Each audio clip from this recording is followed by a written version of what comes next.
Bonjour tout le monde, bienvenue à Épicure et Fils. Ici Épicure et Fils. Alors aujourd'hui, à cette magnifique journée, petit temps couvert, fraîcheur, on est super bien. On va aller visiter à Kings Falls la Mielerie King. La Mielerie King, exactement. Alors, allons-y. Let's go.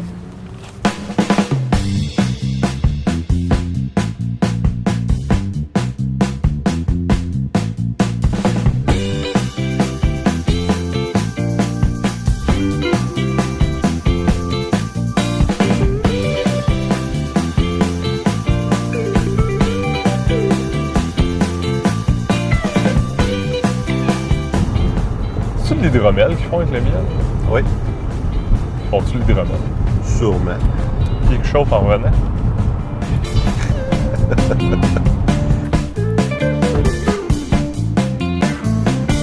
Bonjour! Salut! Bonjour, Ça va bien toi-même? Yes, yes! Bienvenue à la Mielerie King! ça fait plaisir. Patrick, Alexis? Enchanté, René! plaisir. Donc, nous, la Mielerie King, une entreprise familiale, on fait plein de bons produits de miel, puis je vais vous faire découvrir ça. Hein. Absolument, oui, on voit déjà qu'il y a beaucoup de variétés. Ouais, quand même, là, Donc, on fait plusieurs choses. Là. On a autant nos miels purs, on a des sauces qu'on fait avec notre miel, qu'on fait nos propres moutardes, nos propres ketchup. OK. Puis la chose qui nous particularise le plus, c'est qu'on fait des alcools à base de miel, là, des hydromels. Là. OK. Ouais, puis on en fait vraiment de toutes les sortes. Hein. On a autant des hydromels un peu plus nature, on a également des mistels, puis on a maintenant des cocktails d'hydromel qu'on fait en canette, juste ici en fin de compte. Hein. D'accord. Est-ce que ça fait longtemps que vous faites ça?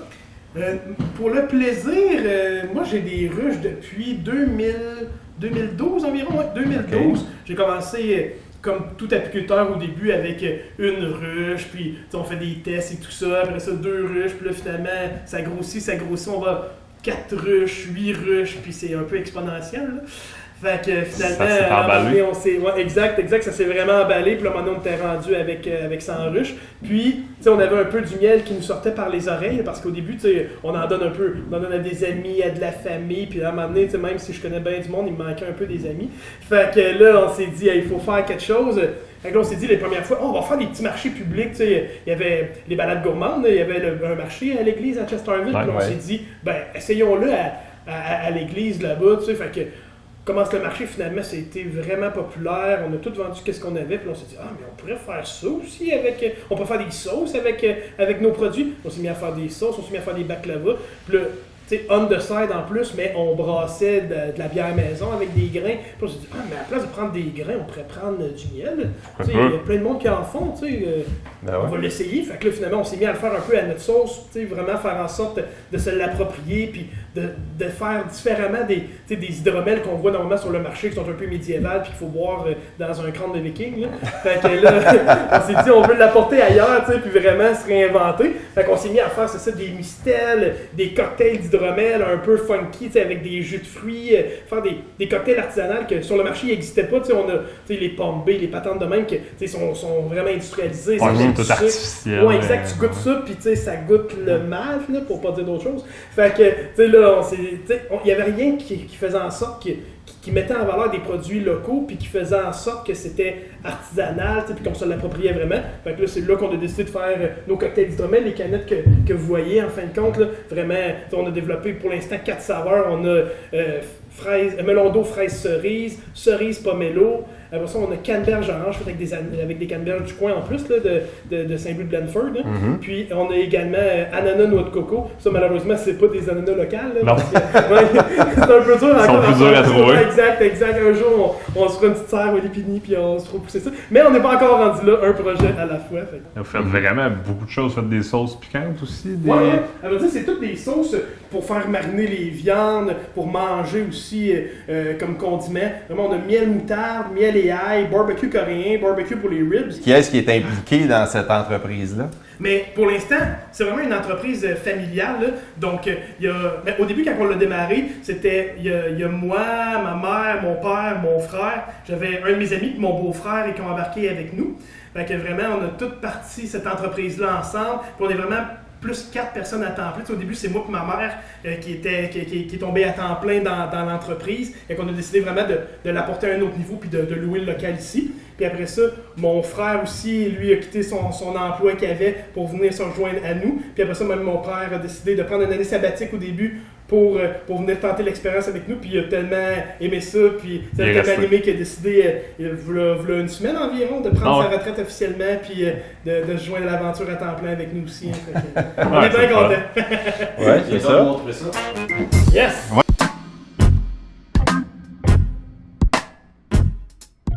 Bonjour Gérard. Bonjour. Fait que les rayons de miel arrivent ici, on les perfore. La deuxième personne les met dans la centrifugeuse qui est à l'arrière, qui est une grosse laveuse, on met 36 tasses à la fois. On récolte le miel. Un coup récolté, on le met dans un décanteur, on filtre une seule fois. Un coup qui est filtré, on le met dans les barils bleus ou en chaudière pour faire nos productions alimentaires par la suite, ou les miels purs qu'on met en pot, ou qu'on les baratte par la suite pour faire différentes sortes de miel baratté. On canne les produits un à la fois, on les sort table de refroidissement, on les fait égoutter dans de l'eau froide, on les ressort, on les met à une autre table d'égouttement. Un coup qu'ils sortent de la table d'égouttement, on met le numéro de l'eau, l'étiquette avec la machine qui est en arrière de vous. Donc vous faites vraiment tout à la main, vous étiquettez même à la main avec la merveilleuse machine que je vois là. On a fait la machine tout à la main avec mon beau-frère de Saint-Angèle. On a voulu en essayer une semi-automatique, mais elle n'était pas plus rapide que nous. Puis quand on part des compagnies comme ça, ben il faut tout faire avec rien. Fait qu'il fallait faire avec rien, puis que ça soit visuellement très bien vendable dans les marchés. Fait que je pense qu'on a réussi, on pourra vous montrer comment elle fonctionne. On va voir ça Quand c'est pas fait à la main, c'est fait avec un outil qui a été fait à la main. Oui, monsieur. C'est encore mieux.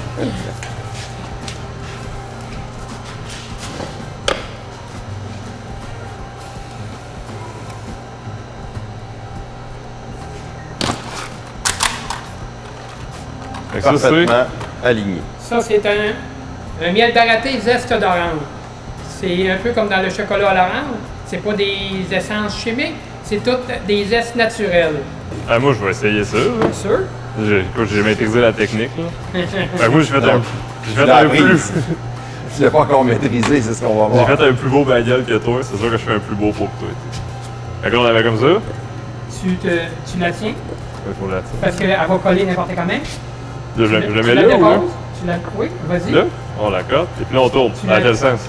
Toujours comme ça. En douceur. Oh, il faut pas aller trop loin parce que l'autre va coller L'autre, elle dessus. va coller dessus. Hey! Super. Et là, hey, faut Fait mettre qu'on ça. va pouvoir avoir des nouveaux employés pour le futur.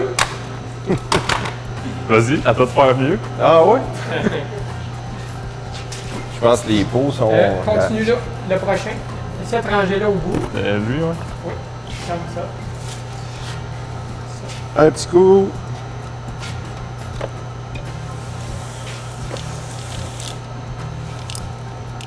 Vous allez l'entendre. Et voilà. OK.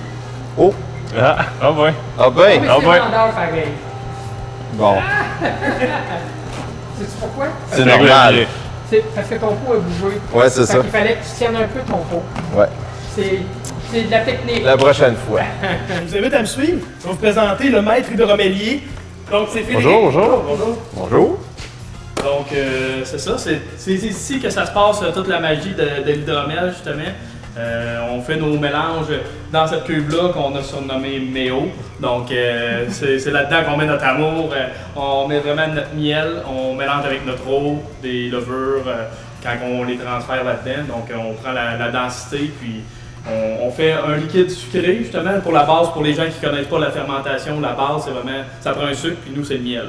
Donc, on mélange ça dans cette cuve-là, on met les levures, puis on laisse fermenter le nombre de jours qu'on a besoin pour atteindre le niveau d'alcool qu'on a prévu en tant que tel. Puis là, je suis en train de me préparer pour la filtration. D'ici demain, et si tout va bien, on fait la filtration. Donc, c'est dans une presse comme un peu des presses à sirop. Ouais, effectivement. On vient faire là-dedans la filtration pour enlever toutes les particules, les levures qui pourraient rester avec le liquide. Puis c'est dans cette grosse cuve-là qu'on fait nos mélanges de canettes. On vient insérer le CO2, puis on vient faire ça dans tout l'équipement qui est ici, qui est la canetteuse. On vient canetter ça là-dedans. Puis on fait plusieurs types d'alcool aussi, que ce soit des mistels, des trucs comme ça, c'est tout ici. Puis je sais pas si René avait eu la chance de vous parler de notre autre projet qui s'en vient. Donc, comme tu disais tantôt, Alexis, là, on est dans l'antre de la future bête. C'est ici que la magie Parce qu'on a opère. la chance d'avoir une déclaration Exact. officielle C'est quoi et la exceptionnelle. Une primeur. juste Une pour primeur, nous. ouais. Exact, mais comme je vous disais tantôt, on veut apporter le miel à un autre niveau, tu sais, vraiment explorer l'ensemble des possibilités qui s'offrent à nous. Puis, comme je vais vous montrer ici, c'est la future bête qu'on va avoir, donc vraiment, ça va être notre alambic. On va faire de l'alcool fort à partir de notre miel. Vraiment, on va apporter l'hydromel à un autre niveau. On va prendre l'alcool qu'on a fait fermenter avec le miel, l'eau et les levures. Puis, on va le distiller à travers la machine que je vous ai montrée pour en sortir des alcools forts, des alcools qui vont titrer en haut de 40 % d'alcool. OK. Ou dans les alentours. Là. Avec vraiment l'opération au complet. Là. Quel genre d'alcool? C'est sûr certain qu'au Québec, il y a vraiment une effervescence pour les gins. Donc, c'est sûr certain qu'on veut, à moyen terme, en sortir un, les eaux de vie. Moi, je suis amateur de tout qui est scotch, mais au Québec, les styles de whisky, mais encore là, vu qu'il faut faire 80% avec notre miel, ça va être des whisky style miel, puis on va avoir un rhum qu'on aime bien aussi. Donc, on veut vraiment s'amuser. On ne veut pas se donner de limites, on veut pas. On commence avec quelque chose, puis J'allais essayer. Avec l'alambic qu'on s'achète, on l'a pris assez versatile qu'on puisse. On commence tout le temps à une place, puis 2 mois après, on est ailleurs. Ouais. On veut vraiment pas se limiter, donc on veut s'ouvrir le marché. Vous allez y aller au gré du vin. C'est ça. Ben, merci beaucoup. Ça a été vraiment passionnant. Puis de voir les projets futurs, là, en tout cas, moi, je trouve ça extraordinaire. Là. Je sens que je vais revenir faire un petit tour à Kingsley régulièrement. C'est quand qu'on va pouvoir voir goûter ce qui sort de votre alambic? Si tout va bien, parce que dans la vie, on prévoit des choses puis ils ne se réalisent pas toujours. Là. Mais si tout va bien, au cours de l'automne, on devrait être en mesure de montrer à tous notre projet. Donc, on préparer vos cadeaux de Noël. Exact, on prépare. Exact. C'est un bon temps. Hein?